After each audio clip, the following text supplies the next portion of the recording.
It is a great honor and a privilege to introduce Susan Pollack. Your maiden name was Blau. Blau. And we're here in your beautiful home in London. And Susan, thank you so much. I'm so grateful to you. Thank you. Susan, can you tell us a little bit about your background, being born in Hungary? Where were you born? Yes, I was born in Hungary in a little village called Belsen. And not many Jews lived there. It was the choice of my late father, actually, who decided to open up a little activity selling wood and coal, but he was also involved in doing some keeping the Yiddishkeit alive. We were Orthodox at home, there was no Orthodox school, so I went to a local school, and it's a local primary school, with my brother. There were two children in the family, my brother, myself. My brother 2 years older than myself. And we had, in my early childhood. Susan, you were born in 1930. 1930. And your brother was Lacey. And my brother was 2 years older. Yeah, 1928. And he was, and it was a kind of a happy background in my early childhood. But unfortunately, times became much harder as the years went by, and we had no idea what was going on elsewhere, in Germany particularly, in Czechoslovakia, and many other places. Had no idea, because of course the communication was not what it is, no television, no radio. And I don't quite know what my father had in his mind, but he believed integrate as much as keep your Jewishness, yes, be a good Jew, and be active, and but at the same time integrate in the wider community. So they can't say you're separate, you don't do anything for the goodwill of the community, and so on. So he did, and what did he do? He actually volunteered, and he was very proud of it, volunteered to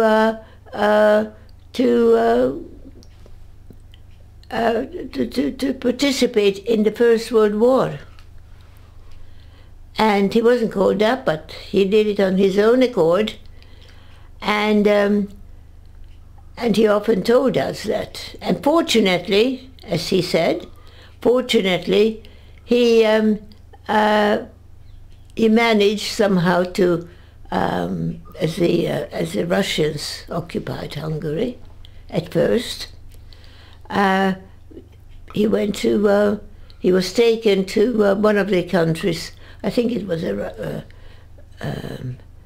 don't know, Russian or somewhere, countries, and escaped, came back home, and in gratitude, he kissed the soil when he entered Hungary, just to show, and felt that he felt very close to Hungary, and was willing to contribute whatever was required. So that was sort of the background. I've got a picture of him somewhere. Not in those days, we didn't take pictures like today.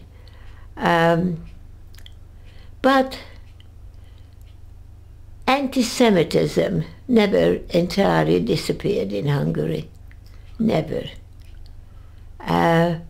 Yes, it was safe at first, but there was a blood libel, remember? There was a blood libel in Hungary against the Jews, blood libel. And I don't quite know the details of that, but I think in the previous century. So that's sort of the brief account. Did you, when you were growing up, did you have non-Jewish friends? Many. At school, you mixed with a lot of non-Jews? Yes. And did you ever have any anti-Semitism or anti-Jewish feeling? I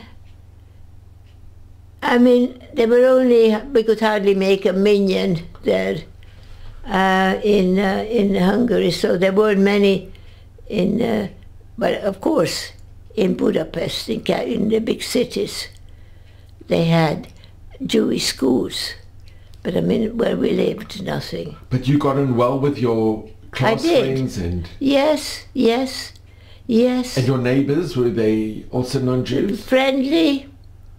Neighbours were friendly. They were decent. And I mean, my father, may his soul rest in peace, my father was was a very outgoing type of a person. And your mother? And my mother, in those days, they were at home, you know, cleaning, cooking, things like that. My mother was also friendly with everyone. Yes, yes. But being Jewish, in those days, I think, at times, came to the surface. And when I finished, or I was getting, sorry, should have some honey. It came to the surface, the Jew, and especially when the sermon was given in the church, and most people went to church, and they came back, the listeners. Can you turn it up? Is that possible? Susan, in 1938, your uncle unfortunately was murdered. Was murdered. Was murdered. He was going up on a mountain, and I mean, I haven't seen him, but because they lived in a different place, and being Jewish, yeah, let me just finish. When they came out from the church, our window was broken in, and that was a regular thing. And and that was my childhood. My childhood. We didn't pay much attention to it because we had no idea. Because we had no idea of the capacity of that undercurrent hate that was apparently emanated from Germany and other countries, or perhaps from Hungary too, because there were anti-Semitic elected government members, and anti-Semitism grew. When I went, for instance, when I had gone to and when I finished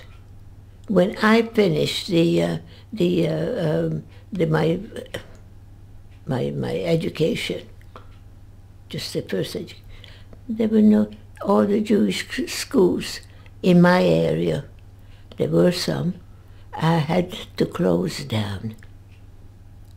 So, I mean, we were very simple people. Where do you go to learn? The children. And that was a huge, huge problem. I mean, in Vienna, those who could afford to send their children to Vienna, they were accepted. There were still more sort of agreeable to Jews like everyone else, but not in Hungary. It gradually grew very rapidly, anti-Semitism. It didn't take long. We had nowhere to go. We didn't even know that it might be possible. A, we didn't have money. B, we didn't have contacts. And we just thought, oh, well, this is just temporary. But that wasn't the case. And hate has got this potential to grow when it is allowed. And that's what it did in Hungary. I had nowhere to go. My father, for instance, he had to close down his little business. And how do you live? How do you survive? The only job he was able to find was carrying a heavy load on his back. And he wasn't a young man anymore. So it was very tough for us. And when we complained to the council, my brother got beaten up. He loved watching football. He got beaten up when he came out from watching. Pay no attention, he was told. They're only thugs. You know, we can't do anything about it. But they were uncontrolled. And we were hoping. That's all we had, hope. We didn't even know what was going on in Budapest, because they had a different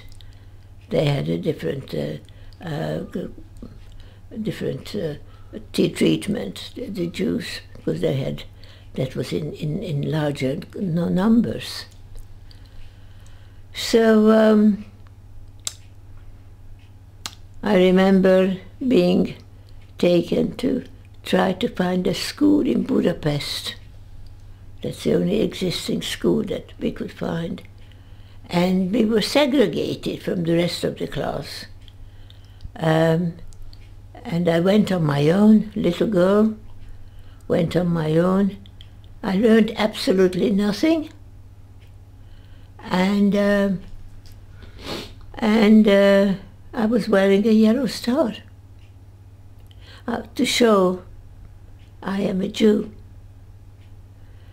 And my father was taken away. He was, unfortunately, he was taken away. We didn't know where to. We weren't even later on, we weren't allowed to use the trains, even with the yellow stars. I think they said they wanted to have a meeting for the parents, for the fathers, to speak about the community, and your father trusted them and he went to the meeting and he was then taken away. Yes, he went to the council and the police and said, look, help us, what can we do? You know, my daughter doesn't, my brother couldn't also, stopped. And Susan, do you remember the incident with your uncle in 1938? 1938, I haven't, yes. I think there were two incidents that I heard of. One was he was riding a horse, I think, or he was going somewhere. Somebody jumped up on the back of the wagon and killed him. Hit him on the head, and he died there. And another uncle, I think, also died. he wasn't transported. So that was my childhood. We didn't know who to turn to, and nobody helped. Nobody helped, and we were left on our own. So finally, somebody came from the council saying, "Well, you know, these thugs, just we can't control them, so we'll take you somewhere." Especially the father, my father. He was taken away, and I hadn't seen him since. We weren't allowed, like I said, we weren't allowed to use the public transport. And so we sent a woman, a local woman, with some food to take to him, and she came back. Let me just clear my throat. Do you mind if I go and have a bit of honey? Not at all. She came back with the information, taking food to him, that he was unrecognizable. The men became unrecognizable. They were starving, they were abused, and various other mistreatment. They suffered. I hadn't seen him since. So it was my mum and my brother and myself. We didn't know what to do. And the police came and said, "Well, you can't stay here. It's impossible for you, we realize. And we'll take you somewhere where it is safe." Hungarians, anti-Semites. But you cling to a little hope, whether it's true or not. Get ready, we were told. I remember that quite clearly. I was only a little girl, younger than 13, and we were up all night cooking, baking, and in the morning they came for us. We were ready, and there was a train, cattle train, and it went to various stops. I don't remember where exactly. We slept outside, just a couple of days in this place, another place somewhere else, and changed the trains. Finally we got into a train, or we were ordered to get into this train with some straw on the floor, two buckets, and one for human soil and one for water. But I mean, they both spilled all the time, and only mothers with their children were there, and us. It stopped in various places, and it continued, and it stopped again. No one got out. Finally, after several weeks, we got somewhere. The doors opened. A relief, we thought. A relief. How wonderful. And the terror seized us. Where were we? In Auschwitz. Auschwitz. Someone who could speak Hungarian approached us, whispered, "Don't say you're younger than 15 years old." And I just nodded. So when the German came, because I could speak a bit of German, "Wie alt bist du? How old are you?" I knew what to say. I am 15 jahre. I'm 15 years old. I was reasonably tall for that age. Stand there. My mum, who was absolutely torn with fear and sorrow and confusion, was ordered to join the elderly people. And she was gassed on arrival in Auschwitz.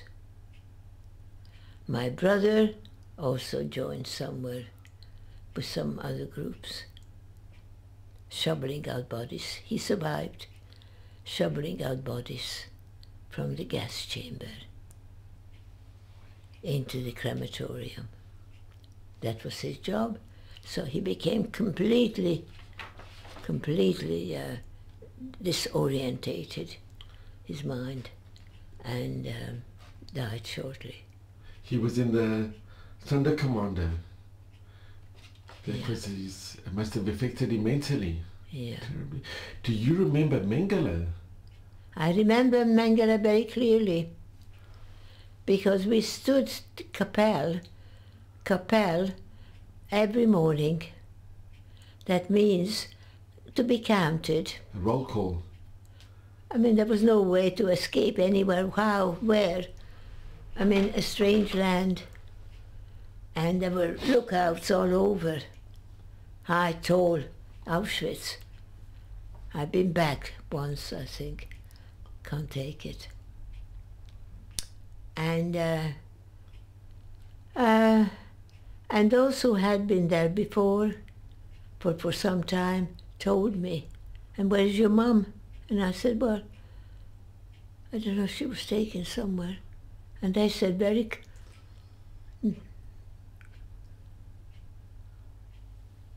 very sort of no harmony, no. It was just, well, she was gassed. What? What is this? Auschwitz? And very few of us survived, actually, on that train. Very few of us, the babies. Very few. So How did you react when they told you that she? Well, those who were the victims, they whispered to each other. They knew. And do you remember the separation when your mother was taken in the other? Did it happen too quickly? No, you couldn't. The fear actually stopped any form of thinking. Where are we going? What are we doing? No.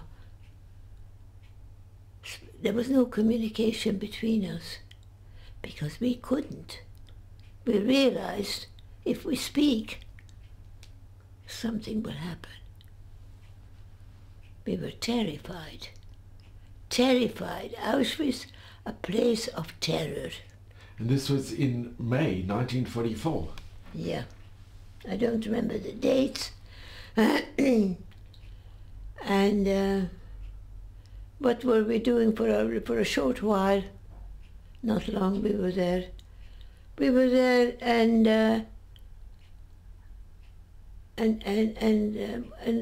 in a wonderment.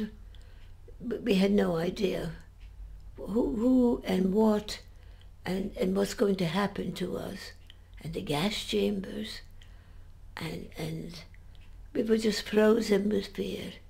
That was Auschwitz. Fear. And Mengele selected people.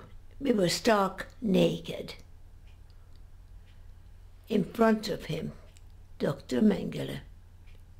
In front of him, we walked, turned around, he examined our bodies and said,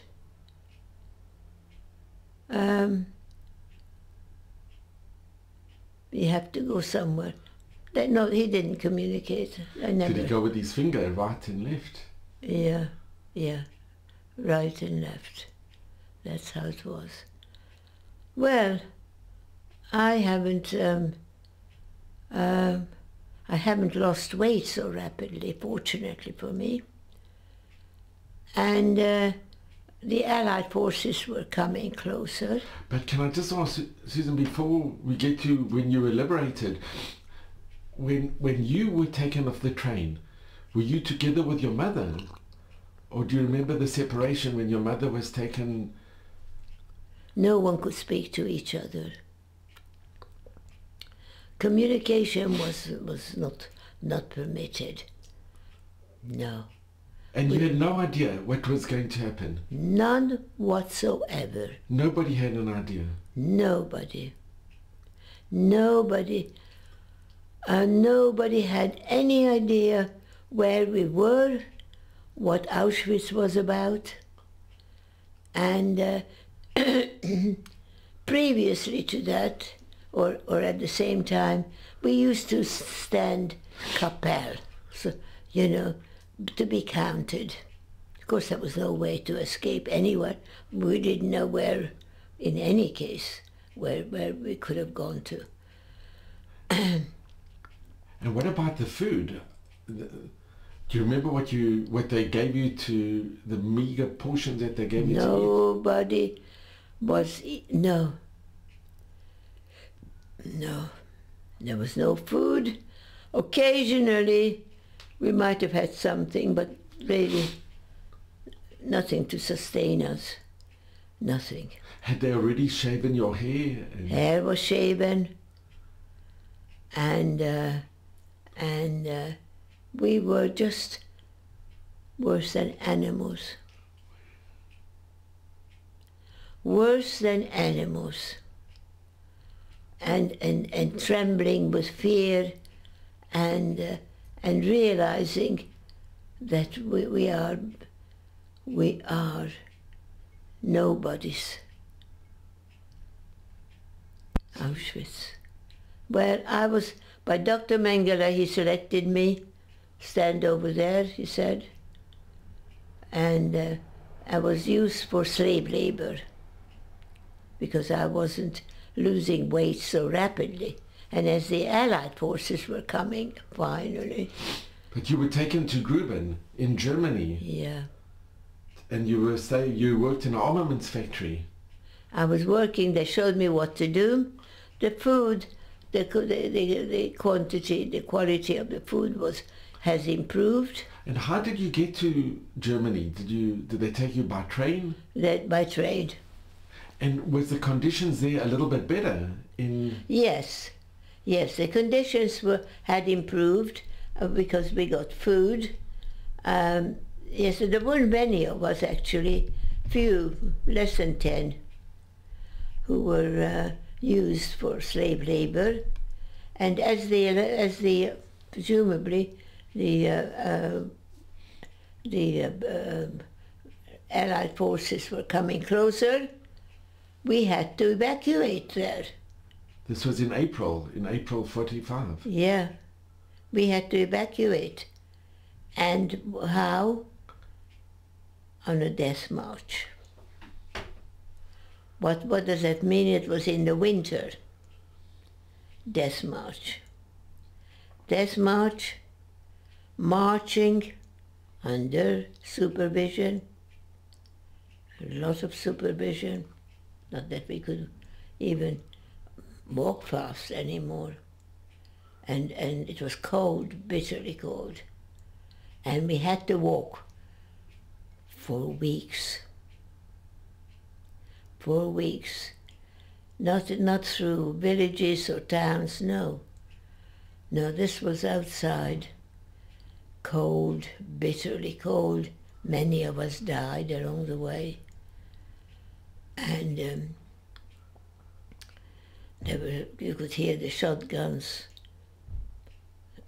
being used again, on us, of course.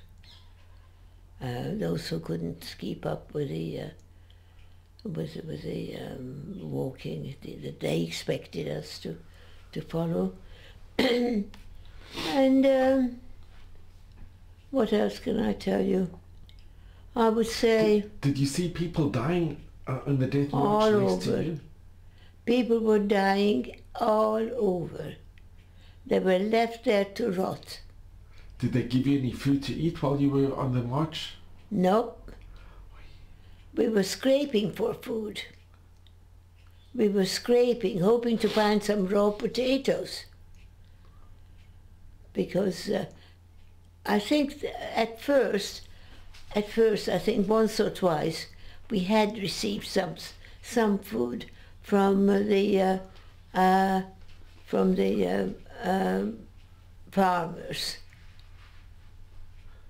I think once. Did you see any Germans along the way? Any German town people? Or? No, I did not see anyone.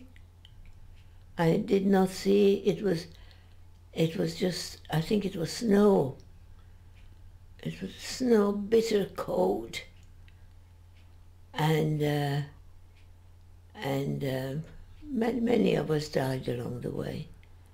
Many. And just eventually you came to Bergen, Belsen. Yes, a few of us managed to reach. And I thought, hallelujah.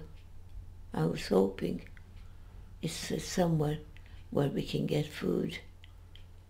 Bergen, Belsen, the place had no food distribution. Rotted bodies all over. Bergen, Belsen was an impossible place. And lo and behold, I see someone I knew from Belsen.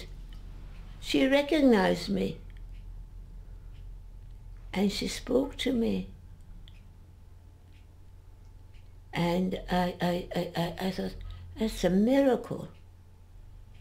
I had to crawl back. I couldn't walk anymore. I crawled back to where they placed me. The following day, I crawled back again to see her. And she had lice all over herself. An indication that she was dead. She was full of lice. Bergen, Belsen was a place of impossible. No food, no water distribution, nothing. Nothing. And myself, I thought, I don't want to die here. And I crawled out from all these rotted bodies. I crawled outside, and suddenly I feel a pair of hands lifting me up. A pair of hands, gentle pair of hands. And who was it? The British Army.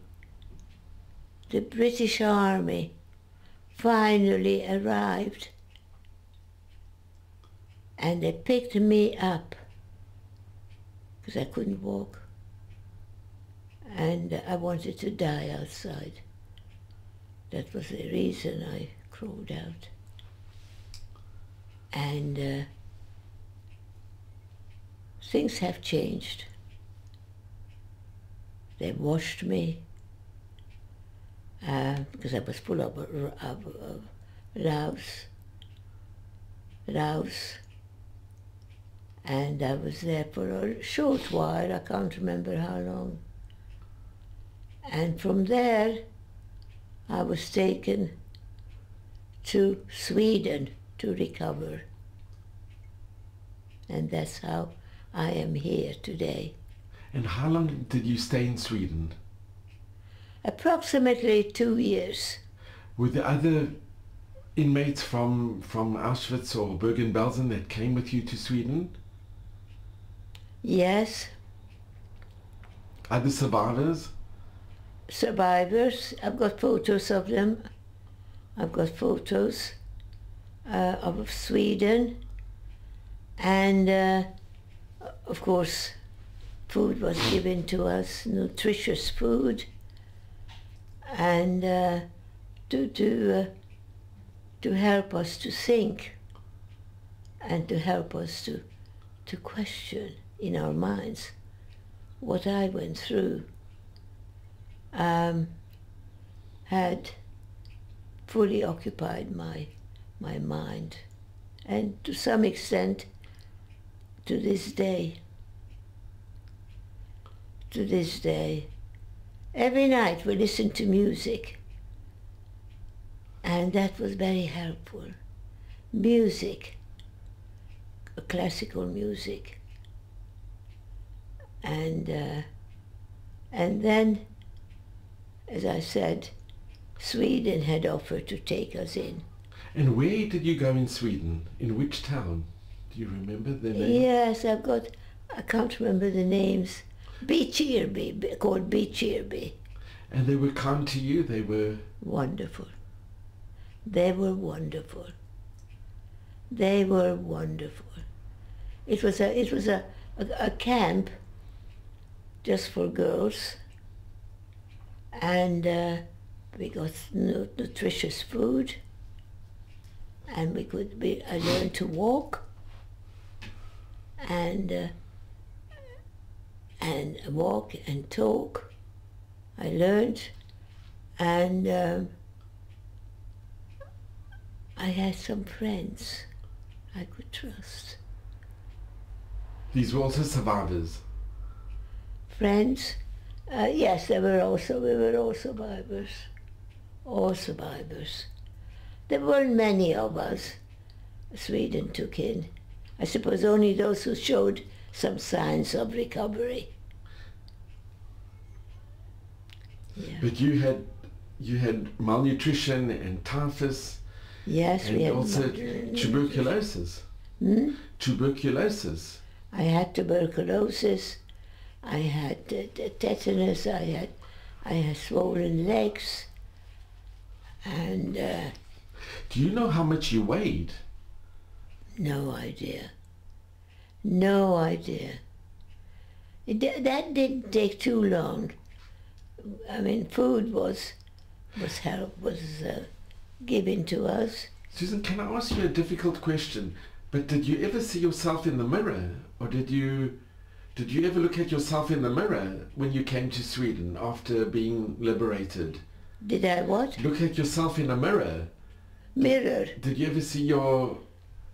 could you recognize yourself? Well, I certainly looked at the others and expected, well, I might have, myself might have improved.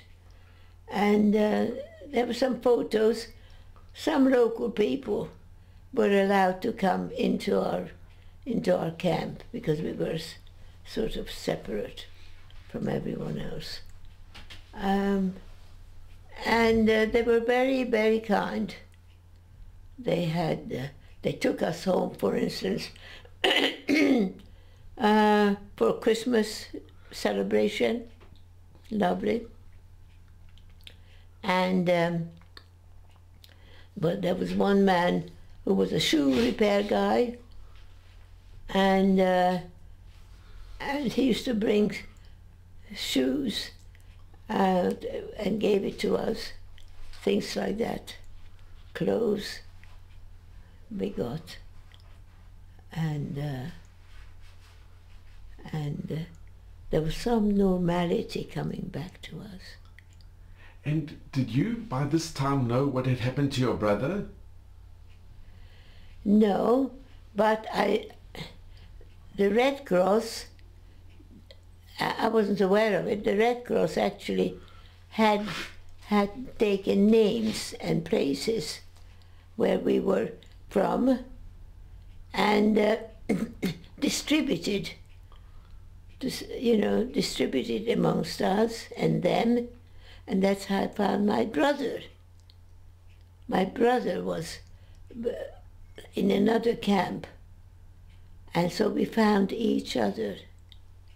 My brother, who also survived, but we didn't meet, and I didn't want to go back to Hungary. And your brother went back to Hungary? He went back to your hometown? Yes. He went back to, yeah. I wanted to go to Israel. Somebody came out to say, who wants to go to Israel? But I wasn't well enough to do anything. So they weren't interested in me. And a big question mark. Where could I go? I was only a little girl. Where could I go? Well, not many countries. You know, not many countries were willing. No. So finally, after 2 years, transportation arrived. I can't remember how did we go. I think aeroplane. The plane took us to Canada. Canada, Toronto. And then they found a job for me. And I didn't have a penny, no one I knew. And hopeless life. But normality was already in the vision, perhaps. So that's how it was. And you met your husband in Toronto? I met my husband in Toronto. He was also a survivor. Sorry? Your husband was also a survivor? Also survivor, yes. And he had a different route. He was going across, he told me, of course, he was going across the country in Sweden, and then they heard, I forget now exactly the details, and he got on one of the boats and came to Canada, and so we met. And was he also Hungarian? He came from a very Orthodox background. Yes, he came from a very Orthodox background, gained no education, and he learned along the way he stopped, together with other friends, stopped. So Susan, here's such a beautiful picture with you and your dear husband Abraham, and he was from Transylvania. And he was from Transylvania. And he spoke also Hungarian? Yes, he spoke Hungarian, and then gradually, and he learned his trade along the way as they were making their way on the top of the train, because they had no money to pay for the trip. And with his friends, and eventually he got to Canada. And when you met, did you speak about your backgrounds, what had gone through in the Shoah? Very briefly. He didn't want to hear. He knew. He says, this is a new beginning. Yeah, but what we had been through is inhuman, is beyond recognition, beyond anyone's imagination. The fear, the terror, and the starvation. It's in the past. So he concentrated on the here and now. And did you have any family in Canada? Nobody. And your husband as well? Nobody. They found a job for us, and they found a job for me. What was I doing? I was working in a factory. I think it was a shoe factory, writing in numbers and things like that. And how was the Jewish community in Toronto? Were they helpful? I don't like saying it. And were you married? But I can understand.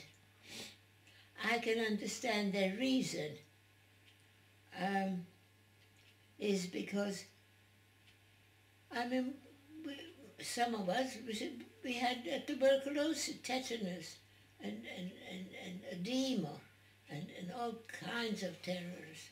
So people kept away. I can understand that. And we were infectious. And of course we couldn't communicate. We didn't have the language. But luckily, may her soul rest in peace, I lived with a Jewish family, placed me with a Jewish family, and the little bit I earned, I paid for my room and board, and I was eating with them, and they took me to the mother, can't remember her name. She was an amazing, kind, helpful, wonderful person. And she used to take me with her. She was a communist, and a Jewish communist.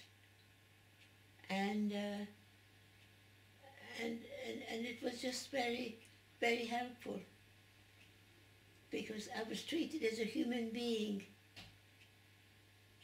And that I shall never forget. And Susan, did they take you to shul? Did you go to any synagogue in Toronto? No, I didn't go. No. Well, they may have not known about us, perhaps. And don't forget, the Canadian soldiers, many of them died. Many, many died. And there was shortage of food. I mean, I haven't experienced that, because when I lived with this Jewish family, the mother was wonderful, wonderful. And where did you get married when you met your husband? In Toronto. My husband learned jewelry trade, and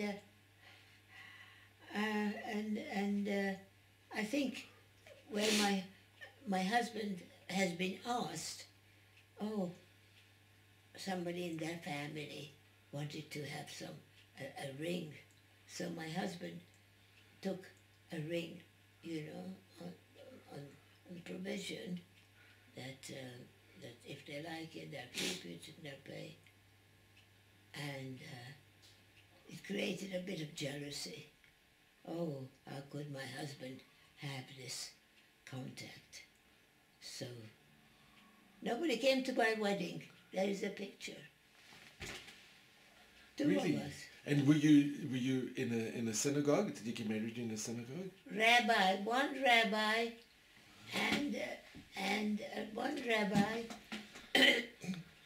and at the background, and there it is. My husband had in his hand, because that's painted by my daughter. Yeah. There were no pictures at the wedding? That's a wedding. There were two people working with him who came to our wedding, and my only present is on the window. Imagine. What was the present? Yes, no presents, and looking up, help us, dear God, help us. Holding hands, he says, what would you like for my husband? He says, I haven't got a watch. It would be nice to have a watch. So he's holding that in his hand. It is beautiful. Yes. And Susan, this is your pictures of your children? Some of these paintings are about my daughter, everything. Yeah. My granddaughter, me, My granddaughter. And you studied at university. When I was 60 years old. And I always liked learning. What made you come to England? Well, actually, yes, good question. Because jewellery trade is very seasonal. And very often he was unemployed. So he came a year before us here to London, and we still stayed because we didn't know where to find a place. And so a year later we came, and my husband, wonderful man, kind, helpful, and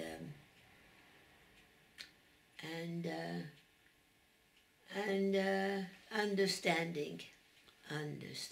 And what year did you come to England?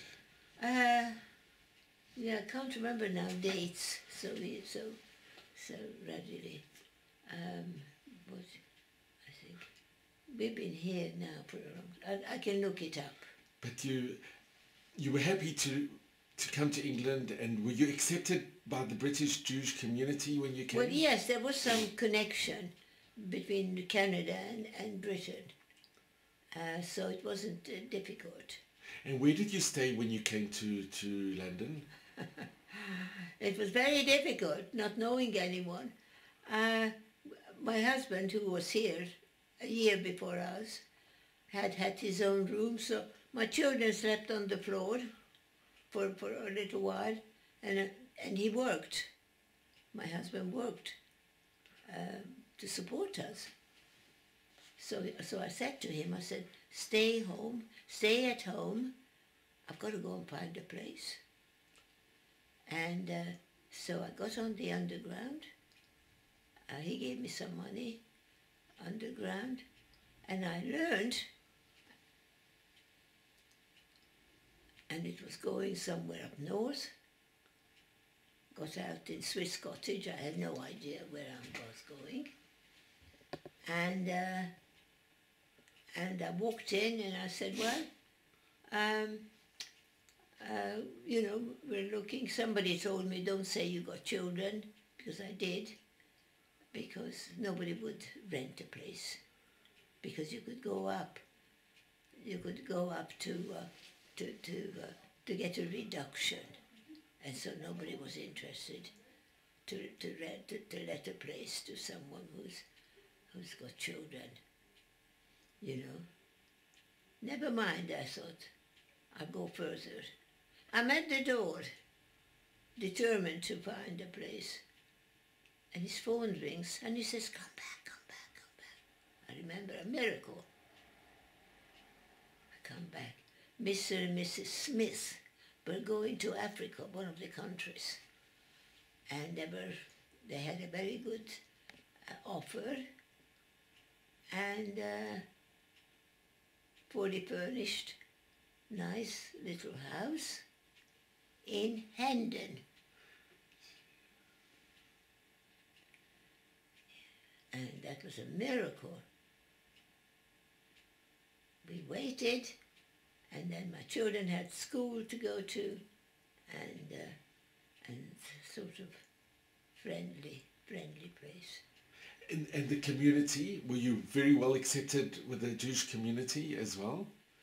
Not yet, but that was simply because, I didn't have a knowledge of the language. Even though you were living in Toronto? But that's for the beginning, yes. That's for the beginning. Nobody told me, you could go to evening classes or something. And in any case, my husband worked very late, and he had 2 jobs, to keep the family going. And so it wasn't so easy. It's such a lovely picture with you and your husband. And your children, were they happy to come to England? Yes. Well, they couldn't continue living on the floor, sleeping on the floor, and no school. and no school for a few weeks. So that was the beginning. And Susan, where did you study? Well, here I learned, I went to all kinds of, I studied psychology. How was I able to do it? Only because I had a wonderful husband. And that's where you got your degree. A wonderful husband who said, I know you like learning, and go ahead. And how old were you when you got your degree? 60. That's amazing. Yeah.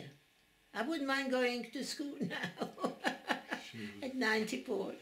It's amazing, Susan. And Susan, coming to England, you've not only have you been recognised, but you've got an MBE, and you met the Queen. And an OBE. And an OBE.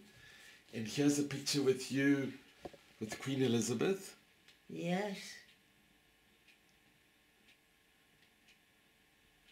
And you've given a lot of talks I do. at different schools. And A lot. I never got a penny for any of my talks. And Susan, your brother, when you heard that your brother was in Poland, I think it took you 20 years. It took me 20 years because I couldn't spend the money. I had no money to bring him out here. And I knew that he wasn't well. So eventually I did bring him out, but he wouldn't stay. He wouldn't stay. He died a few years later. Did he ever get married? Yes. And he had a family? He had one daughter, yes. Yes, and she got married, but I haven't seen her again, no. A Hungarian girl, yeah. Not Jewish? Not Jewish. And Susan, your emunah, your belief, what you've seen and what you went through, did you still believe in Hashem, or was it difficult? No, I always believed in God. I did. Hashem was always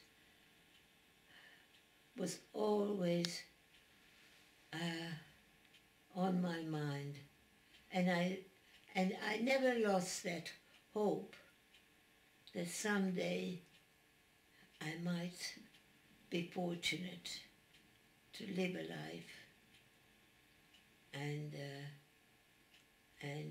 realize that what I had been through is beyond anyone's conception. Yeah. Because who could believe it? And these people, these Germans, they were educated, highly educated people. It was the most cultured country in Europe. Yes, very advanced. Yeah. How was that possible? I still don't get it. And have you ever gone back to Hungary? Have you visited your town? Yes, I went back with my children to show them where we lived at first. Not often. Not often. I hadn't been back to Hungary. Yes, I had my teeth done in Hungary. And when you went back to your hometown, did you recognize the place? Did you go to your home where you grew up? Oh yes, oh yes. Could you go inside? Well, yes, but I couldn't stay. I couldn't cope with that. No. I knew what was happening to my parents, you see, and all my family. You lost 50 members of your family. I lost 50 members. My family, yes. 50 members. And you were a close family before the war. Very caring, tight family. We used to go to my grandparents. He had a very good pub. It was, and we children with children who actually also went to this place called Nograd, had very enjoyable times with my grandpa, who was lining us up, his grandchildren. Did you say your Shema today? And your extended family, they were all killed. All killed. Of course, young children were all killed. And that is not just the Jews, but any other ethnic groups, and there were quite a lot ethnic groups who were taken and treated as us. There was a large percentage of gypsies. Yeah. Gypsies were also killed. When you were deported and you had to leave your home, do you remember your neighbors? Did they see you were leaving? Did anybody try and come and help? Yes, well, we didn't talk about it. We didn't realize. I mean, the reason I decided to be so active in talking and teaching is because anti-Semitism hasn't disappeared. It's gained quite a lot of interest here at universities and various places. So one has to continue and teach. Yeah. And Susan, what message do you give to your children and your grandchildren and to the future generations? What for my children? What message do you impart to your children and grandchildren? Well, I realized I went to an interesting talk by a professor from Scotland, and he spoke about transmission of trauma. And it's very true that us who were not sort of haven't become at first very part of the larger Jewish community had problems for the second generation. It's a known fact. So it left its mark, no question about it. But Susan, I think you have a wonderful, your outlook on life. You said once, either you can go down or you can go up. And you chose to go up, which is the most, and it's the most remarkable. It's looking at the glass half full and not half empty. That's right. That's right. That's very well expressed. It's not easy, especially as one gets older. You know, the past gets closer. And one often thinks about it. But I am also grateful for having survived. And accept that there's a lot of work to be done. Yeah. Especially that we're coming to the anniversary of the Simchat Torah, the 7th of October, and we see all the, what you said, how the world has, anti-Semitism is on the increase. That's right. Anti-Semitism hasn't disappeared. How could it so quickly? And the source of anti-Semitism from various places. So we speak. There's quite a few of us survivors who are involved in teaching. I've been to Africa, Rwanda. I've been to to India. I spoke everywhere. Well, Susan, you are remarkable, and I am so incredibly grateful to you. I just want to thank you. Susan, really, from the bottom of my heart, I am so grateful to you. Meeting you has been such an honor and a privilege. It was very helpful for me as well. Well, Susan, I am so grateful to you, and you are somebody we should all strive to emulate, really. You smiling and what you went through, and Yes. You've lived through the worst part of our history, and you've also witnessed the miracle of Israel, the miracle of the rebirth, but you've seen 50 members of your family. It's so hard to even comprehend. Well, of course, families were large in those days. Many, many children. And but you built a life, and you not only did you survive, you thrived.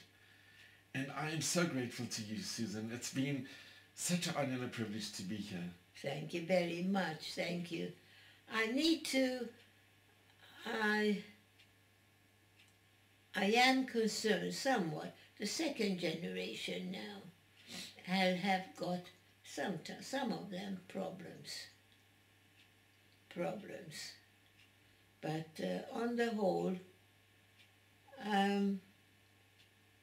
being a Jew carries some responsibilities. Certainly, and I hold that dearly. Well, just know how grateful I am. You should just have Mazel Bracha till 120 in extremely good health and happiness. Thank you very much. And continue being the shining example that you are. Thank you and very an inspiration much. to all of us. Thank you very much. So I'm very, very grateful to you. There are few of us who are doing it. There are quite a few of us. Well, Susan, thank you so Have you been to much. somebody called Marla Tribich? You have. I went to see her. She's also a remarkable. You are so inspirational to all of us, and your message is so dear and so precious. Thank you. We do try to do. I think it's for our own healing. Yeah, Susan, thank you very much. Thank you.